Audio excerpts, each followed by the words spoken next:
저는 올해 표를 성령이여 새롭게 하소서라고 정하고 우리 함께 성령 공동체 또 회복 공동체 증인 공동체로 나아갑시다라고 올 초에 말씀을 드렸습니다. 어느덧 10월을 맞이하여서 뒤를 돌아보니 말씀은 제가 계속 선포하면서 또 예배를 인도했지만 코로나 상황으로 인해서 목회적 활동이 없었기 때문에 너무나 아쉬움이 큰 것 같습니다. 그러나 목회 철학과 목회 계획은 저의 생각이나 인생 철학에서 나오는 것이 아니라 말씀에 근거한 것이고 하나님께서 꿈꾸게 하시는 것이기 때문에 상황이 어떠하든 간에 그렇죠? 다시 말씀 앞에 서서 우리가 나아가야 할 방향을 모색해야 되겠다라는 생각을 하게 됩니다. 저는 우리 교회가 성령께서 이끄시는 교회가 되기를 소망합니다. 성령의 강권적인 역사로 말미암아 우리 각 성도의 영과 육이 회복되어서 그 회복된 기쁨과 감사의 마음으로 섬김의 자리에 가서 섬기는 거죠. 그렇게 되길 기도하고 있습니다. 그래서 예배, 교육, 선교, 친교, 봉사 그 자리에서 낮아지고 섬겨져서 마침내 하나님 나라가 이 땅 가운데에 실현되는 것을 바라보는 그런 꿈을 꾸고 있습니다.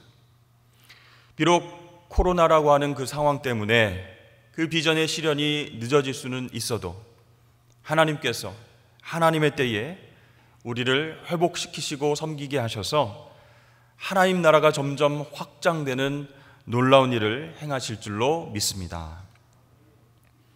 우리가 잘 아는 말씀 사도행전 1장 8절 말씀이죠. 예수님은 오직 성령이 너에게 임하시면 너희가 권능을 받고 예루살렘과 온 유대와 사마리아와 땅끝까지 이르러 내 증인이 되리라 라고 말씀하셨습니다. 자, 여기서 오직이라고 하는 단어가 나오는데요, 그것은 그것 외에는 달리 방법이 없을 때 사용하는 말입니다. 아니, 다른 길은 필요 없을 때 사용하는 말이다라고 할 수 있습니다. 여러분, 우리가 사랑에 빠져서 연애할 때 서로 어떻게 이야기를 하죠? 오직 당신뿐이야, 오직 너뿐이야, 너여야만 해, only you, 이렇게 이야기하지 않습니까? 그래서 이 사랑은요, 국경도 초월하고 나이도 초월하고 또 환경과 조건을 초월하는 그런 능력이 되는 것이죠. 그만큼 이 오직이라고 하는 단어는 강력한다, 이렇게 말씀드릴 수 있어요. 그것은 다른 어떤 행동이나 방법이나 길도 철저히 배제한 채 한 가지만을 강조하고 또 강조합니다. 그러므로 이 말씀은 권능을 받는 방법, 주의 증인으로 사는 방법, 그 방법이 오직 성령이 아니고서는 불가능하다라고 말씀하고 있는 것입니다. 자, 이처럼 성경에서는요, 성령과 관련돼서 오직이라고 하는 단어가 여러 번 나타나는데요, 대표적으로 네 구절을 소개해 드릴 수가 있을 것 같습니다. 첫 번째로 스가랴 4장 6절에 이는 힘으로 되지 아니하며 능으로 되지 아니하고 오직 나의 신으로 되느니라, 이렇게 말씀합니다. 이 말씀은 포로에서 돌아와서 이제 새롭게 성전을 건축하고 신앙 공동체를 이뤄가는 그 시점에서 사람의 힘과 방법으로는 불가능하다, 오직 성령께서 도와주셔야 함을 이야기하고 있습니다. 두 번째로 갈라디아서 5장 22절 말씀을 보시면 오직 성령의 열매는 사랑과 희락과 화평과 오래 참음과 이렇게 9가지 열매가 쭉 나오죠. 이 말씀은요, 우리가 간절히 바라는 예수 그리스도의 성품이 우리의 삶 속에 나타나려면 오직 성령으로만 가능하다, 이렇게 말씀합니다. 또 에베소서 5장 18절 말씀을 보면요, 술 취하지 말라 이는 방탕한 것이니 오직 성령으로 충만함을 받으라. 이 말씀은요, 우리가 계속 유지해야 할 것은 욕구대로 욕망대로 행동하는 것이 아니라 오직 성령의 계속적인 지배하심을 받는 것이다. 그래서 성령 충만함보다 더 중요한 것은 없다라고 강조하는 그런 말씀입니다. 또 고린도전서 2장 10절 말씀에는 이렇게 이야기하죠. 오직 하나님이 성령으로 이것을 우리에게 보이셨으니 성령은 모든 것 곧 하나님의 깊은 것까지도 통달하시느니라. 자, 하나님의 비밀을 아는 방법이 있는데 그것은 성령을 통해서만 가능하다는 것이에요. 사람의 지식이나 지혜나 경험이나 능력이 아니라 오직 성령께서 깨닫게 해주시고 알려주셔야 하나님의 비밀을 알 수 있다. 영적인 것은 영으로 통한다. 이런 말이 있죠. 그래서 성령께서 우리에게 하늘나라의 비밀을 열어주셔야 하나님의 아주 은밀하고 비밀한 것들을 깨달아 알 수 있다라는 것입니다. 그래야 우리가 하나님의 뜻을 분별하고 순종할 수 있게 된다는 것이죠. 이렇게 여러분 몇 구절만 보더라도 우리 신앙의 삶에서 성령님은 아주 절대적인 위치를 차지하고 계십니다. 그래서 오직 성령으로 라고 하는 말은 성령이 아니면 안 된다는 겁니다. 그래서 우리가 진짜 신앙생활을 하려면, 진짜 회복을 경험하려면, 진짜 부흥을 경험하기 위해서는 우리의 능력과 힘이 아니라 성령의 도우심으로 말미암아야 된다. 성령께서 도와주셔야 그런 일들이 가능하다라고 말씀을 드릴 수 있는 것이죠. 자, 오늘 부활하신 주님께서는요 40일 동안 이 땅에 계시면서 제자들에게 보이시고 가르치셨다라고 말씀을 하고 있습니다. 3절과 4절 말씀 한번 보시죠.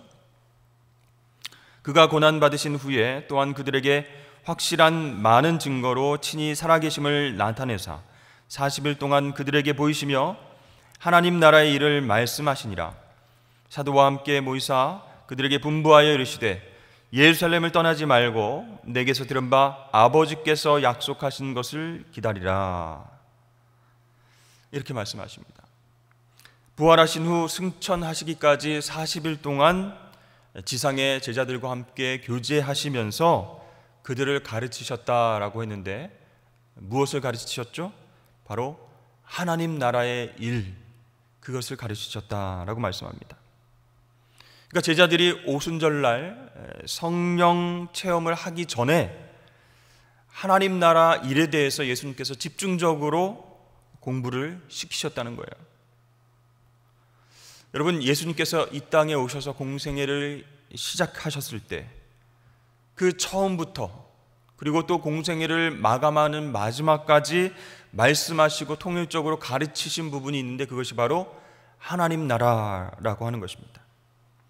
회개하라, 천국이 가까웠느니라.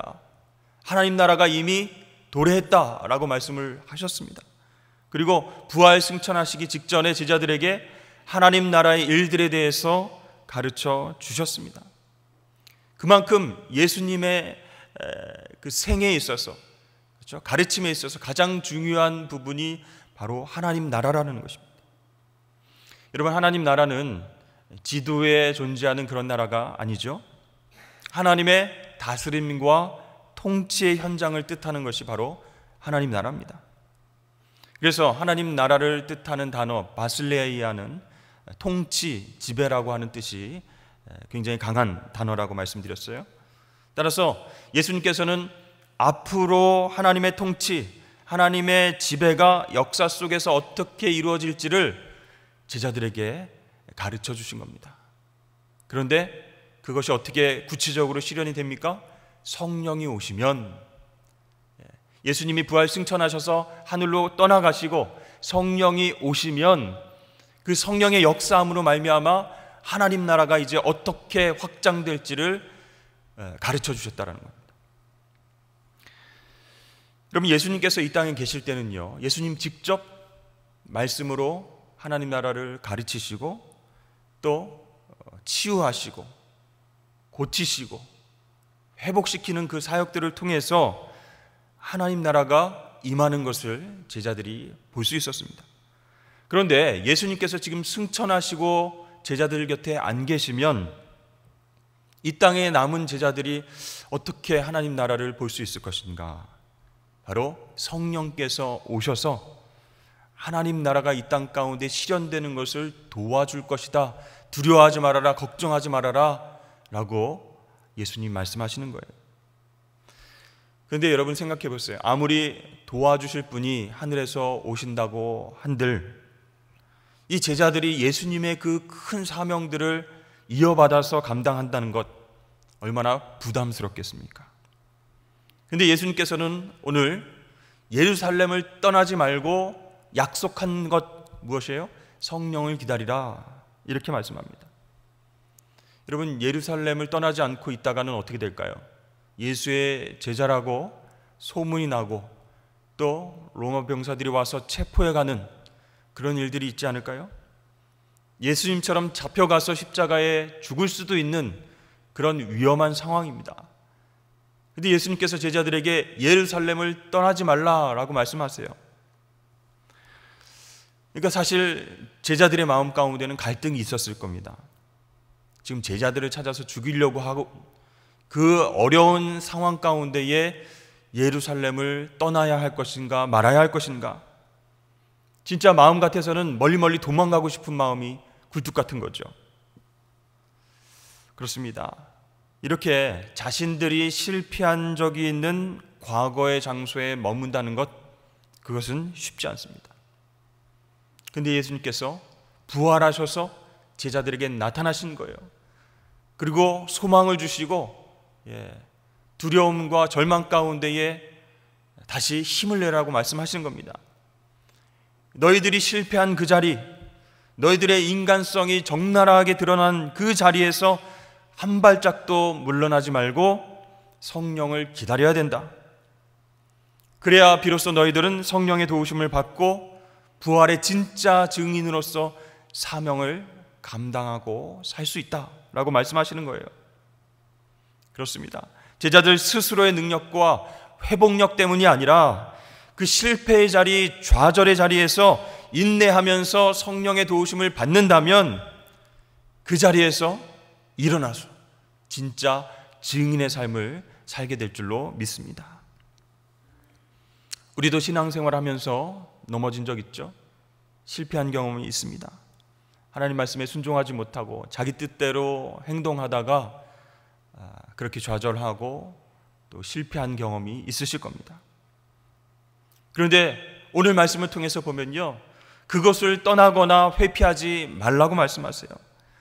그 자리에서 성령님의 도우심을 받아서 일어나는 것이 더 중요하다. 그 자리에서, 연약함의 자리에서, 죄의 자리에서, 실패의 자리에서 회개하고 일어나야 된다라고 말씀합니다. 그래야 진정한 회복을 우리가 경험할 수 있다는 거예요. 그래야 내 힘으로 일어선 것이 아니라 성령의 도우심의 힘으로 내가 일어났구나, 성령의 도우심으로 내가 하나님 나라의 사명을 감당하게 되었구나, 그것을 깨닫게 된다는 거예요. 여러분, 세례 요한이 예수님께서 성령으로 세례 주실 것이다 라는 것을 말씀으로 선포하고 있는데요, 그 말씀을 다 살펴보면요, 모두 다 약속을 선포하는 형식의 어떤 직설법으로 나타나 있다는 겁니다. 예수님은 불과 성령으로 너에게 세례를 주실 것이다 이렇게 얘기했죠. 또 마가복음 1장 8절에는 그는 성령으로 너에게 세례를 주실 것이다 라고 말씀합니다. 또 오늘 5절 말씀, 본문 5절 말씀도 약속의 선언으로 되어 있어요. 너희는 몇 날이 못되어 성령으로 세례를 받으리라. 자, 이런 말씀을 종합해서 생각해 보면요, 이 성령 세례가 우리들이 애쓰고 힘써서 실행해야 되는 명령이 아니라는 겁니다. 예수 그리스도를 믿는 우리 그리스도인이라면 누구에게나 약속된 사건이 바로 성령 세례라는 거예요. 여러분, 명령이라면 의무가 따르겠지만 약속이기 때문에 기대하면 되는 거예요. 기다리면 된다는 거예요. 사랑하는 여러분, 무엇보다 여러분 성령님을 기대하실 수 있기를 축복합니다. 그러면 이미 내 안에 계신 성령 하나님께서 우리를 위로하고 회개하게 하시고 또 복음의 증인으로 사용하실 줄로 믿습니다. 중요한 것은요, 이 성령의 역사하심과 더불어서 강력한 하나님의 통치가 나타난다는 거예요. 성령께서 도와주실 때에 하나님이 우리를 지배하신다는 거예요. 우리를 통치하신다는 거예요. 그래서 여러분, 사도행전 2장을 보면요, 성령이 제자들과 모인 사람들에게 임하는 놀라운 사건이 기록되어 있죠. 그런데 그 앞장에서 이야기했던 1장 8절에서 이야기했던 그 약속의 말씀이 그대로 이루어지는 과정이 나타나 있습니다. 성령이 임하니까, 그렇죠? 권능을 받고 증인된 삶을 살게 됩니다. 그래서 하나님 나라가 확장되는 놀라운 일들이 벌어지게 되는 거예요. 그래서 이 기록들을 보면요, 성령이 임하신 그 사건은 한순간의 경험으로 딱 끝나지 않고 그들의 전생애를 지배하게 된다는 거예요. 그렇습니다. 우리는 예수 그리스도를 믿고 하나님의 자녀된 하나님의 백성이죠. 이미 우리 안에 성령께서 내주하고 계십니다. 우리 안에 계셔요. 그런데 성령께서 우리의 삶의 주인이 되시느냐 아니냐, 거기에 따라 우리의 삶의 열매가 달라진다는 것입니다. 성령께서 우리 안에 계셔서 주인으로 역사하시면요, 크게 세 가지의 변화가 나타나게 됩니다. 첫 번째는 신분의 변화입니다. 여러분, 성령의 권능이 먼저 우리 한 개인을 구원한다라는 뜻이죠. 여러분, 신앙생활은요, 이 집단적인 어떤 군중의 열기 속으로 점점 빠져드는 그런 어떤 것이 아닙니다. 한 사람 한 사람이 성령의 놀라운 역사하심에 감동되어지고, 그렇죠?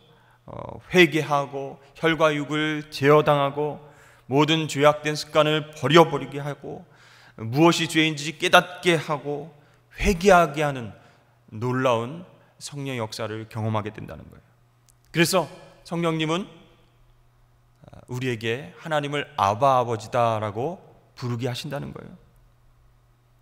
하나님 아버지라고 부를 수 있게 된다는 것은 무슨 뜻입니까? 우리가 하나님의 자녀되었다는 거예요. 신분이 변화됐다는 거예요. 즉 하나님의 자녀로서 살아갈 수 있도록 성령께서 도와주신다는 거예요. 역사하신다는 겁니다. 두 번째는 능력의 변화입니다. 성령을 체험하기 전에는 나의 지혜와 판단과 경험을 의지합니다. 그래서 내 인생은 내가 책임지고 내가 이끌어간다라는 생각으로 살아가게 되죠.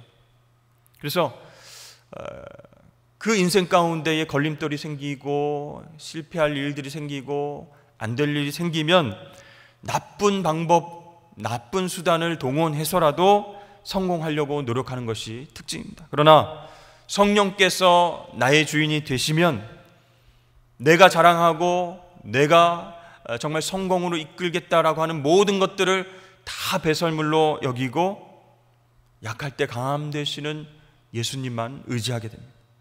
그래서 어떠한 상황 가운데서도 담대하게, 침착하게 하나님 뜻을 분별하고 지혜롭게 말하고 행동할 수 있도록 도와주신다는 거예요.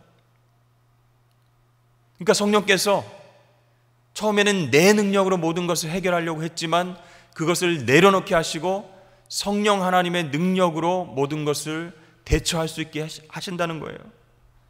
그래서 능력의 근원이 내가 아니구나, 바로 성령 하나님이 능력의 근원 되시는구나 라는 것을 깨닫게 하시는 것이죠.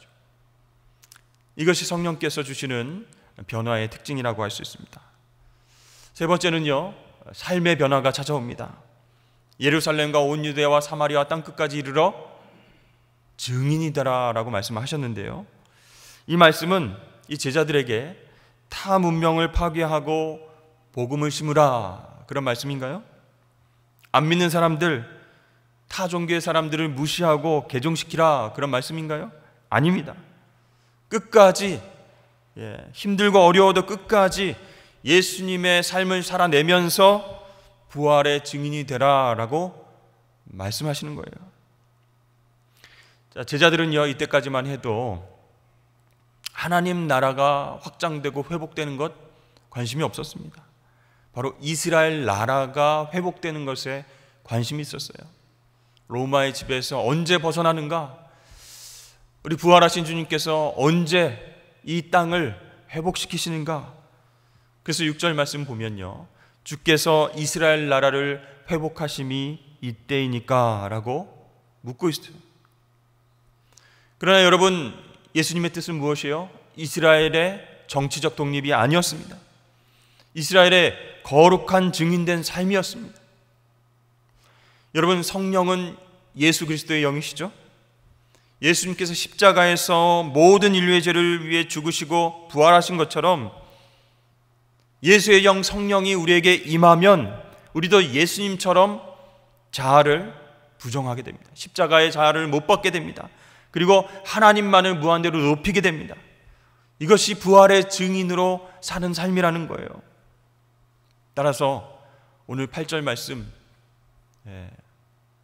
예루살렘과 온 유대와 사마리아 땅끝까지 이르러 증인되라 라고 하는 그 말씀은 단지 해외 선교만을 명령하는 구절로 축소해서는 안 된다는 겁니다. 여러분, 갈릴리 출신의 제자들에게 예루살렘과 온 유대와 사마리아와 땅끝, 그것은 단지 해외나 외국을 가리키는 그런 지명이 아니었습니다. 그들에게 이 지역들은 어떤 의미였을까요? 서로 적대감과 긴장과 분열의 장벽으로 갈라진 그런 낯선 세계였습니다. 그렇기 때문에 예루살렘과 유대와 사마리아 땅끝까지 증인된 삶을 살라는 것은 해묵은 그 적대적인 관계를 뛰어넘어서 예수의 증인으로 살아내라 라는 명령이에요. 그리고 평화와 화해를 주도하기 위해서 스스로 너희들도 십자가의 길로 가라 라고 하는 주님의 명령인 줄로 믿습니다. 여러분, 모든 관계 속에서 예수님의 그 증인된 삶을 살려면 어떻게 해야 되겠습니까? 싸워야 되겠습니까? 화평해야죠. 관계가 좋아야죠. 그렇기 때문에 내가 먼저 십자가를 지고 섬기는 것이 중요하다는 거예요. 싸워서, 그들과 싸워서 복음을 증거해라, 끝까지 예수 그리스도의 십자가를 전해라, 그런 뜻이 아니라 그들에게 상처를 주고 그들에게 공격적으로 이야기를 하고, 그게 아니라 내가 먼저 예수님처럼 십자가를 지고 섬길 때에 적대관계, 높은 벽들, 장벽들이 허물어지고 복음이 파워풀하게 그들에게 전해진다라는 뜻이에요. 이렇게 성령은 우리의 삶을 이렇게 질적으로 변화시킨다라는 것입니다. 11절 말씀해 보면 독특한 표현이 있습니다. 천사들이 하늘 위를 쳐다보고 있는 제자들에게 어떻게 얘기를 합니까? 갈릴리 사람들아 라고 부르는 그런 장면이 나오고 있죠. 신약 성경 어디를 찾아봐도 제자들의 지역적인 기반을 이렇게 명시한 곳은 아무 곳에도 없습니다. 좀 특별한 표현이죠. 갈릴리 사람들아. 왜 이렇게 표현을 했을까? 이것은요, 이 갈릴리라고 하는 지역이 하나님 나라 운동의 최초의 발상지가 된다라는 뜻입니다. 여러분, 놀랍지 않으십니까? 원래 갈릴리는 어떤 지역입니까? 어떤 문명의 발상지였나요? 아닙니다. 어떤 사상의 발현지였나요? 아닙니다. 나다나엘이 예수님의 출생지를 묻고서 갈릴리 나사렛 출신이다, 그런 얘기를 들었어요. 그때 거기에서 무슨 선한 것이 나오겠는가 하면서 비웃은 적이 있었던 그런 장소입니다. 1500년 넘는 구약의 역사에서 예언자 한 명 배출하지 못했던 그런 곳, 인재와 인물이 나오지 못했던 땅입니다. 그러나 이제 갈릴리 사람들아, 어찌하여 하늘을 쳐다보고 있느냐? 이제 승천하신 하나님 바라보지 말고 온 세계를 향해서 눈을 돌리라. 하나님 나라의 확장이 갈릴리 사람들 너희에게 달려있다라고 말씀하고 계십니다. 비록 예루살렘과 유다와 사마리아와 땅끝이라는 편견과 불신의 장벽이 가로막고는 있지만 성령의 권능으로 그것을 깨트리고 십자가를 지고 겸손하게 섬기면서 온 세계를 향해서 영혼을 품고 증인된 삶을 살라고 말씀하고 계십니다. 여러분, 교회도 특정 지역을 품고 출발하고 있죠. 우리 교회도 부산, 대연동이라고 하는 어떤 지역성을 안고 있습니다. 그러나 그 지역만을 섬기는 것이 우리의 사명일까요? 아니죠. 전 세계로 땅끝까지 주님의 복음이 증거되기 위해서 하나님 나라를 확장하는 사명을 우리에게 주셨다는 것입니다. 여러분, 성령님은요, 특정 민족, 특정 지역, 특정 국가에 국한돼서 일하시는 분이 아니라 이 개인과 집단을 하나님 나라에 종속시키시면서 지역적이면서 동시에 세계적인 운동으로 이끄시는 분이에요. 그래서 여러분, 예수의 영, 성령이 임하시면 이 갈릴리 사람들이 어떻게 된다고요?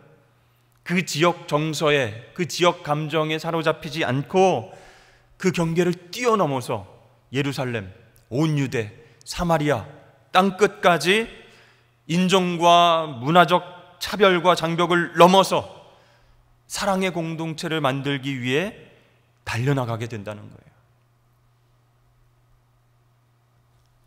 마찬가지로 여러분, 우리 교회도 성령께서 주인 되셔서 이끌어 가시면 우리가 부산 지역이라고 하는 지역의 한계성을 뛰어넘고 전국과 온 세계와 열방을 품고 하나님 나라 확장을 위해서 섬기고 사랑해야 될 줄로 믿습니다.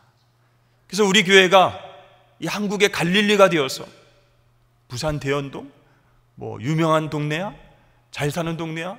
한 번도 들어본 적이 없는데 사람들의 편견과 지역 정서와 여러 가지 차별이 있지만 그것을 뛰어넘어서 민족의 복음화와 세계 복음화에 앞장서는 아름다운 공동체가 되어야 할 줄로 믿습니다. 여러분, 인도의 길을 걷고 있는 예수라고 하는 책을 쓴 스탠리 존스라고 하는 분 있습니다. 그분은 1920년대에서 1930년대에 인도에서 활동했던 미국 감리교 선교사님입니다. 그는 찰스 앤드루스라고 하는 영국 선교사와 함께 인도에서 선교를 했는데요. 그때 당시 이제 간디가 있었습니다.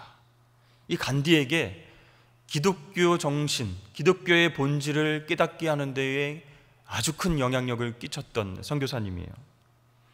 그래서 그 두 명의 선교사와 교제를 나누었던 이 간디는 이렇게 말을 하고 있습니다.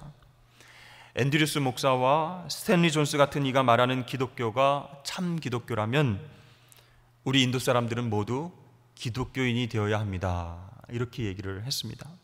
예수의 산상수훈 종교가 꼭 필요합니다. 그런데 인도는 산상수훈 이하의 종교가 지난 5,000년간 지배해왔던 불쌍한 나라입니다.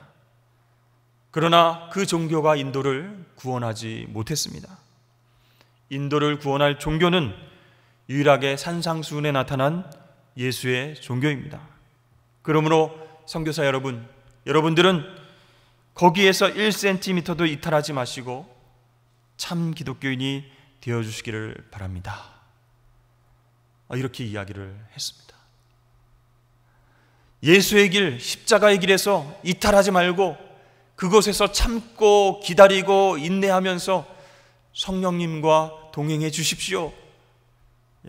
참 기독교인이 되어 주십시오. 예수의 길을 걸어가면서 예수의 삶을 살아내십시오. 그러면 인도가 변화될 것입니다 라고 부탁을 하고 있는 거예요. 여러분, 어떻게 이런 일들이 가능할까요? 위로부터 성령의 능력을 덧입으면 힌두교인까지 감동시키는 놀라운 역사가 일어난다는 겁니다. 여러분, 우리도 그런 꿈을 꾸어야 됩니다. 부산이 아무리 복음화율이 낮고 불교와 무교와 그런 미신들이 횡행하는 그런 지역일지라도 성령의 능력을 우리가 덧입는다면 정말 예수 섬김의 낮은 길로 나아가서 높은 장벽들을 허문다면 땅끝까지 복음이 증거될 수 있도록 성령께서 도우시겠다 약속을 하셨습니다. 우리도 그런 꿈을 꾸어야 할 줄로 믿습니다. 여러분, 예수님의 공생의 시작도 성령이었습니다. 초대교회의 시작도 성령이었습니다.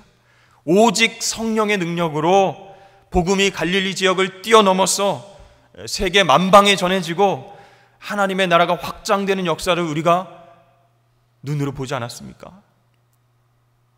이처럼 성령 하나님께서 주도하시는 그 구원의 역사는 내 안에만 머무는 구원이 아니라 땅끝까지 파도치면서 능력으로 확장되어서 전 세계 영혼을 변화시키는 그런 놀라운 역사인 줄로 믿습니다.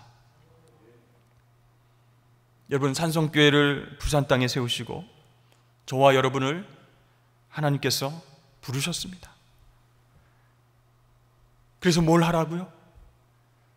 우리에게 성령의 능력으로 증인된 삶을 살라, 이렇게 도전하고 계십니다. 부산 지역뿐만 아니라 땅끝까지 하나님 나라가 확장되는 것을 꿈꾸면서 기도하라 말씀하십니다. 이 부산의 산성교회가 갈릴리, 한국의 갈릴리가 되기를 하나님은 원하고 계십니다. 그런데 우리는 코로나라고 하는 광야를 지나면서 너무 지쳐 있습니다. 불확실한 미래와 두려움으로 예배조차 제대로 드리지 못하는 상황 가운데 어떻게 증인된 삶을 살 수 있습니까? 라고 말씀할 수 있지만 여러분, 오직 성령으로 가능할 줄 믿습니다. 여러분, 성령님은요 그냥 가만히 계시는 영이 아니에요. 변화시키는 영이세요. 우리를 뜨겁게 만드시는 영이세요. 우리를 움직이게 하시는 영이세요. 새롭게 하시는 영이세요. 그래서 우리가 오직 성령으로 역사함을 경험한다면, 권능을 받아서 내 힘이 아니라 하나님의 힘으로 지금도 증인된 삶을 살아낼 수 있는 줄로 믿습니다. 여러분, 성령님은요 복음의 패러다임을 완전히 바꾸신 분이에요. 유대인 중심의 그런 패러다임에서 온 인류에게 복음이 증거될 수 있도록 그렇게 제자들을 사용하셔서 바꿔나가셨습니다. 그 성령님께서 우리와 함께 하십니다. 코로나 이후에 정말 하나님께서 어떻게 역사하실지를 기대하면서 기도한다면 성령 하나님은 우리를 통해서 놀라운 하나님 나라의 확장을 이루실 줄로 믿습니다.